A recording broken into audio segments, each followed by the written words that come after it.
حقیقت پلس کے معزز دوستو السلام علیکم۔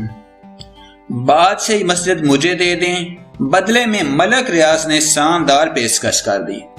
مزید ڈسکس کرنے سے پہلے آپ سے گزارش ہے چینل کو سبسکرائب کر کے بیل کے نشان کو دبا دیجیے۔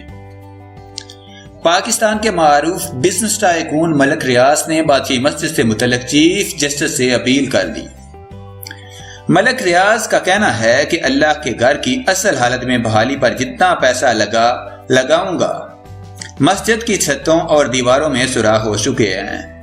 ملک ریاض نے کہا کہ چیف جسٹس باب پاکستان اور بادشاہی مسجد کی فریاد بھی سن لیں۔ انہوں نے کہا کہ بادشاہی مسجد ہمیں دے دیں، ہم اس کی بحالی کریں گے، یہ اللہ کا گھر ہے، جو بھی اس کی بحالی کرے گا اس کو فائدہ ہوگا۔ انہوں نے کہا کہ اس کا اتنا ثواب ہوگا کہ ساری عمر کے لیے کافی ہوگا۔ حکومت یا تو اسے نیب کو دے دے یا پھر مجھے دے دے۔ ان کا کہنا تھا کہ کمیٹیاں ایسے کام نہیں کرتی، کمیٹیوں کے فیصلے نیب دیکھ لے، باقی مسجد کی بحالی اور تزئین و آرائش میں جتنا پیسہ لگا میں لگا دوں گا۔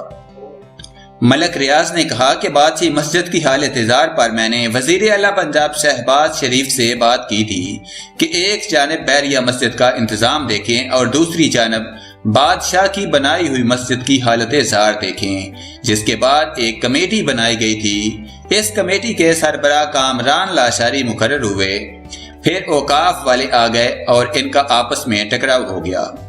انہوں نے کہا کہ مسجد کی حالت زار دیکھ کر افسوس ہوتا ہے، کچرے کے ڈھیر لگے ہیں لیکن کوئی اس کا پرسان حال نہیں ہے۔